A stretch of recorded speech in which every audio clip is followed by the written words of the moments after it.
It is with sorrow this court, the opinion has issued for the many millions of American women who have today lost a fundamental constitutional protection. One result of the decision today is certain: the curtailment of women's rights and of their status as free and equal citizens.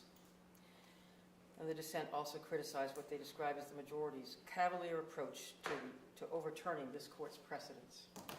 It's pretty clear that several judges, before they went on the Supreme Court, simply lied to the Congress of the United States and lied to the American people when it came to overturning significant, well-founded precedent pertaining to women's health care and women's right to safe and legal abortion, a right that has been embedded in our culture now for 49 years, more than 49 years, a right that the majority of the U.S. Supreme Court overturned in abrupt and cavalier fashion, not simply going back to 1973, not just turning the clocks back 50 years, but turning them back hundreds of years, relying on things that happened in the 13th century, relying on who did what and said what at the time that the 14th Amendment was ratified in 1868. Really?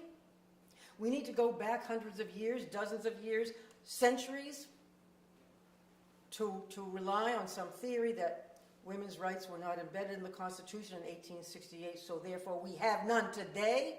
Seriously? Let's go back to allowing duels. Let's go back to, trial by fire. Get rid of due process. Get rid of equal protection.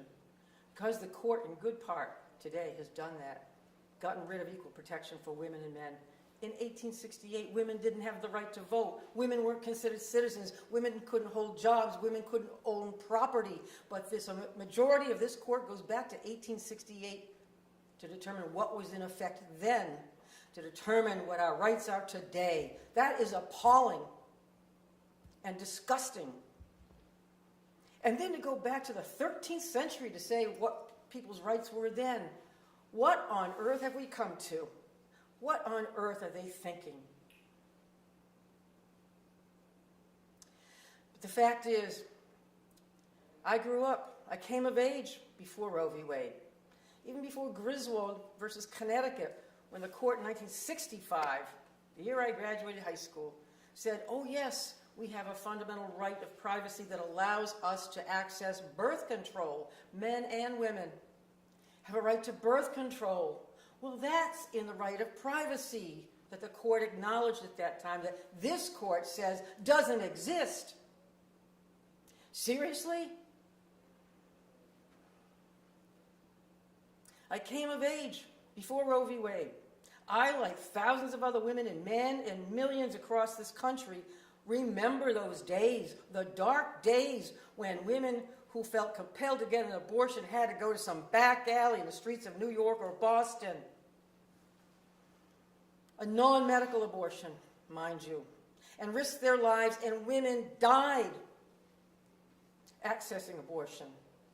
This decision doesn't get rid of abortion. This decision simply gets rid of safe and legal abortion in dozens of states across this country. Not in this state. I will not let that happen in this state. That's why for the last 3.5 years we've worked so hard to put in our statutes basic protections for the right to safe and legal abortion. Whether you're rich or poor, whether you live in rural Maine or urban Maine, regardless of your zip code or your income status, you have that right, and I will fight to preserve it. It is your choice, and we will make sure you continue to have that choice here in the state of Maine. We've expanded insurance coverage for abortion. We've expanded the kinds of practitioners, medical practitioners, who can assist or perform abortion. We've preserved the right to safe and legal abortion in Maine statutes, and the right of minors to abortion with a parental or other consent, an adult consent. We've worked on this for decades, and we've worked across the aisle on this issue. For years, it was Republican legislators like Sherry Huber, who just passed away last month, and David Huber, and Joe Sewell, and Linwood Palmer, who also stood with Democrats and independents across the aisle to preserve these rights. It's not a partisan issue, but by God, people better understand where their candidates stand this fall, because voters have a choice this fall in this state and every other state to determine who it is will stand up for their rights, who will protect the rights of women and health care. And as long as I am governor, I will stand up for those rights, because unlike the majority of the U.S. Supreme Court, I do not believe that women's rights and women's health care are dispensable. They are vital. They are fundamental, just as they have been in the U.S. Constitution for nearly 50 years. Thank you. Governor, we have time for a few questions. Are you contemplating what Governor Charlie Baker just did in Massachusetts, this executive order to protect providers in Maine who help women provide abortions for women from out of state, and also not cooperating with what might become out-of-state investigations of providers here? Thanks, Phil. I just heard about that. I haven't looked at the language. Certainly happy to consider that if it's necessary. Do you have any concerns that this could be used to erode other things? Absolutely. Same-sex marriage, can you talk about that? Yeah, as Justice Thomas said in his concurring opinion, it's not just about abortion. It's about privacy of all sorts. It's about the right to marry whom you love. It's about the right to travel. It is about the right to birth control. How fundamental, how basic is that?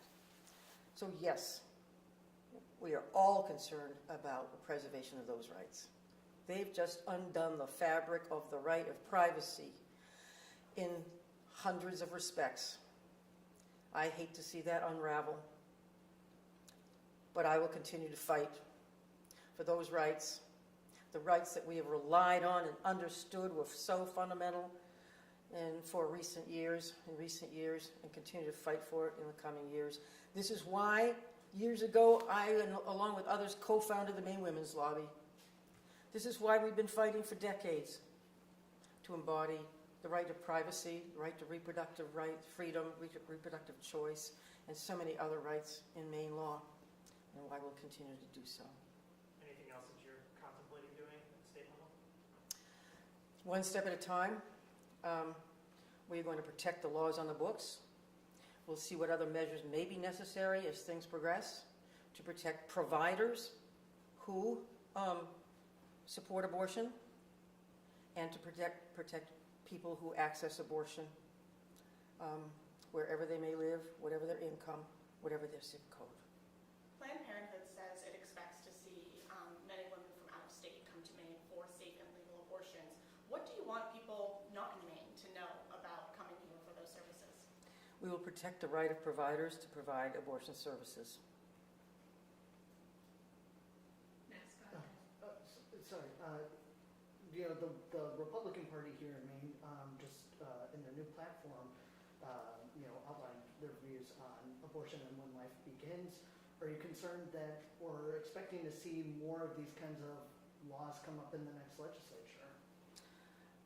There have always been proposals for such laws. We've fought back. We've defeated them.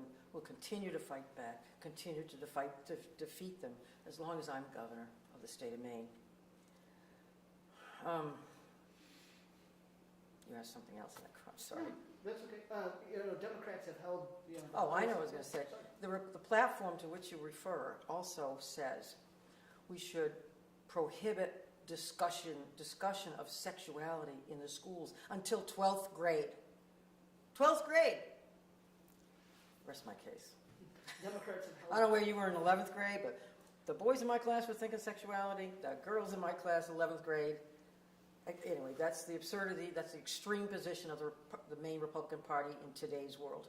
We have time for one or two more. So The Democrats hold the House, Senate, and the governor's office this legislative session. So why should pro-choice Mainers be concerned that these rights could go away that come this fall? Thanks. Because unlike rights that are founded in the Constitution, rights that are codified, that are in statute, can be changed at the whim of any particular legislature. if the majority of the legislature turns, if the majority of the legislature decides they want to repeal any one of these rights, any one of these provisions, they can do so. Although not while I'm the governor, because I hold the veto pen.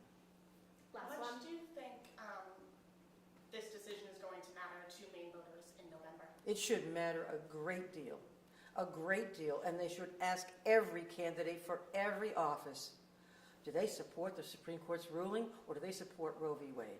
Simple as that. All right, thank you, everyone. Governor, if you want to come to the council. Let me just say one more thing, though. Obviously, the decision has created an emotional reaction on the part of so many of us. And I'm pretty angry. But what I don't want to see happen as well is sort of people taking to the streets and threatening violence. That's not called for. That can never be called for. That can never be tolerated.